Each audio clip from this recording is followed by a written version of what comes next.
shpërbleft të shpyetja radhës, thot një teleshikuese, kur disa nga të parët e muslimanëve pra filluan të ngritën në aspektin financiar, profeti i njerëzimit vazhdoi thot jeton të jetën e tij të zakonshme. Si rezultat, thot Allahu shpalli ajetin në surën Ahzab 28-29 në lidhje me ankesën e grave të tija për këtë mënyrë jetese.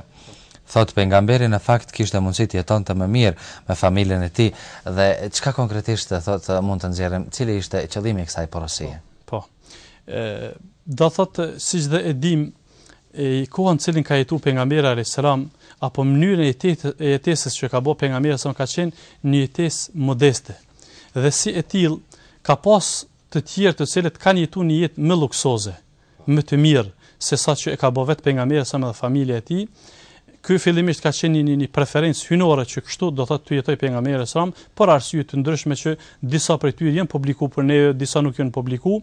Andaj dhe ka qenë një lloj shqetësimi për bashkëshortet e pejgamberit sa Allah qoftë i kënaqur me to, të cilat ja kanë paraqit një kërkesë ose më mirë të them një lloj ankese pejgamberit alayhissalam që e dojnë një komoditet më të madh ose dojnë një lloj luksi më të madh se sa që e kishin ato. Për faktin se ndëgjoshin ose shifshin edhe në vende të tjera sikurse në Persi, si jetonin romakët, bizantinët e kështu me radhë, edhe një ditë prej ditëve ja parashtruan pejgamberit alayhissalam një kërkesë të tillë. Mirë po, do thot pejgamberi alayhissalam që ta kryen këtë obligim, do thot karshi bashkëshorteve të tij dhe karshi obligimeve të Allahut, ja drejtoi pejgamberi sa këtë ankesë Zotit xhel xhelaluhu që Allahu t'i përgjigjet në kërkesat e bashkëshorteve të tij. Pra është fjala për ngritjen e kostos së jetës. Pra ta keni jetë më të mirë se sa që e shifshin. Andaj dhe Allahu e zbriti këto citate kuranore për t'i edukuar bashkëshortet e pejgamberit alayhis salam dhe nikosisht që edhe neve të nxjerrim mësime nga këto citate kuranore. Siç e përshkruan Imam Buhariu dhe Muslimi e përcjell hadithin Xhabiri radhiyallahu anhu, i cili e përshkruan shkakun e zbritjes së këtyre citateve kuranore, ku Allahu në Kur'an thot: O ti pejgamber, thuaj bashkëshortëve tuaja, nëse doni jetën e kësaj bote dhe kënaqësitë, luksin jetës së kësaj bote, e jani tua mundsoj që të kënaqeni për ca momente e pastaj të ju lëshoj mënyrën që është më e mirë. Ndërsa nëse e doni Allahun, të dërguarin e tij dhe botën tjetër, dini që Allahu ka përgatitur për bamirësit nga ju shpërblime të mëdha.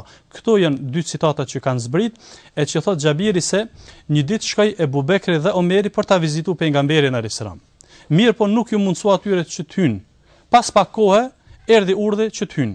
Kur hynte pejgamberi alayhis salam, panë që ishte ulur në mesin e bashkëshortëve të tij dhe e panë që është i zemëruar.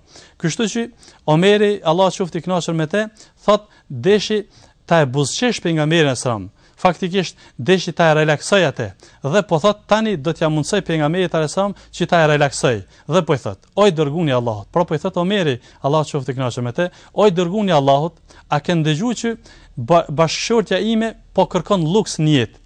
Thot pejgamberi sa filloi të buzëqesh saqë edhe i pan dhëmballat e tija dhe tha o Omer, jo vetëm bashkëshortja jote por edhe të mijat po kërkojnë një luks të tillë. Edhe këtu thot transmetuesi filloi Ebu Bekri dhe Omeri të bëjnë një lloj çortimi për dëbijat e tyre se juve nuk ju takon të kërkoni diçka më tepër nga ajo që posedon pejgamberi alayhis salam, nga se faktikisht nuk ka mundësi më tepër pejgamberi sa për juve. Në anën tjetër, kjo është një edukat e veçantë për bashkëshortet e pejgamberit alayhis salam dhe familjen e tij. Kështu që mbas zbritjes së këtyre citateve kuranore, bashkëshortet e pejgamberit alayhis salam, duke filluar prej Aishës, se pejgamberi sa ja parashtron në mënyrë direkte këtë ofertë Aishës, i thot Aishe, apo e përzgjedh të dërguarin e Allahut që të jetosh me te, apo po e përzgjedh familjen. Mirë po thot mos nxito.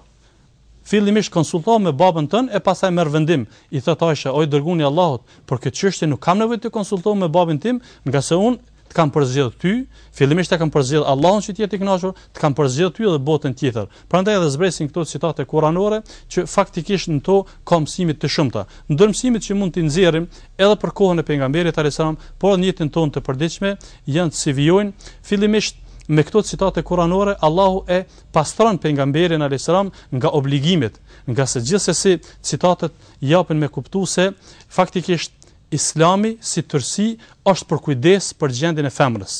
Prandaj për mos ta e cunguar të drejtën e saj, kanë zbrit këto citate kuranore. Në anën tjetër, këto citate kuranore gjithsesi edhe i motivojnë gratë e pejgamberit alayhis salam që të vazhdojnë me jetën e pejgamberit alayhis salam, se e ardhmja e tyre është më në favor se sa ajo që gjenden tani, dhe njëkohësisht është një mësim, është një shkollë e veçantë, se kështu është parapa ligji hyjnor për jetesën e juve.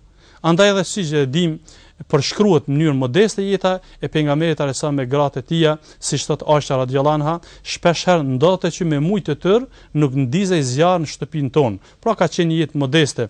Dhe në një thani tjetër ka thënë pejgamberi alayhis salam se ushqimi ditor ose me kohë gjatë kanë qenë lloj ushqimi që është i njohur dy të zezat, uji dhe hurmat. Pra ka qenë një jetë shumë modeste, nga se faktikisht kështu e kishte urdhëruar Allahu xhelle xhelal që ta bënte jetën, qysh dhe përshkruan pejgamberi sa më thotë, çka është me mua dhe jeta e kësaj bote, asgjë tjetër pos sikurse një udhëtar i rëndëmt i cili shkput, do thotë një shtekton prej një vendi në vendin tjetër dhe duke vazhduar rrugën e tij ulet në hijen një pemë, po shansa të pushton vazhdon rrugën. Kështu thotë jemi në jetën e kësaj bote. Pra ka qenë sadopak një specifikim i veçantë për jetën e pejgamberit alayhis salam, ndërsa mësimet që do të nxjerrim në jetën e përditshme për këtyre citateve kuranore, po them jam më së të shumta, po i shkpos disa prej tyre. Fillimisht këto citate kuranore në qendër të vëmendjes e kanë bashkëshortën, ku duhet jemi të kujdesshëm që bashkëshortja duhet të jetë e kënaqur